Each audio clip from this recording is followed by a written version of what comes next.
to contest assembly only because crucial time. My Ambarpeta voters they saved my party. They given their response. ఏదైతే party యొక్క పరువు ప్రతిష్టలను వాళ్ళు నిలబెట్టారు. నిజంగా అంబర్పేట ప్రజలు ఆ రోజు నాకు ఓటు వేయకపోతే 2004లో కానీ 2009లో కానీ చాలా భారతీయ జనతా పార్టీ ఇబ్బందిగా ఉండేది. కానీ ఆ రోజు నాకు ఓటేసి గెలిపించిన కారణంగా పార్టీ వాణిని శాసనసభలో శాసనసభ బయట ఒక శాసనసభ్యుడిగా వినిపించేటువంటి అవకాశం అంబర్పేట ప్రజలు నాకు ఇచ్చారు.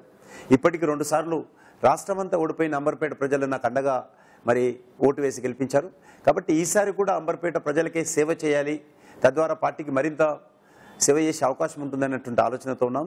వ్యక్తిగతంగా నేను అంబర్పేట నుంచి ఎమ్మెల్యేగా పోటీ చేయాలని నిర్ణయించుకున్నాను. బట్ అల్టిమేట్గా పార్టీ నిర్ణయం. ఎందుకంటే నేను ఈ రోజు వరకు నాకు ఎమ్మెల్యే కావాలను, పార్టీ పోస్ట్ కావాలను, స్టేట్ ప్రెసిడెంట్ కావాలను, లేకపోతే youth wing all India president కావాలను నేను ఎవరిని అడగలేదు. పార్టీ వాళ్ళే ఆలోచన చేసి పెద్దలు నిర్ణయం తీసుకొని నాకు బాధ్యతలు ఇచ్చారు. రేపు వాళ్ళు ఏ రకమైనటువంటి బాధ్యత ఇచ్చినా దాన్ని తీసుకొని ముందుకెళ్తాను. తెలంగాణలో కూడా భారతీయ జనతా పార్టీ ఆదరించాల్సిన అవసరం ఉంది.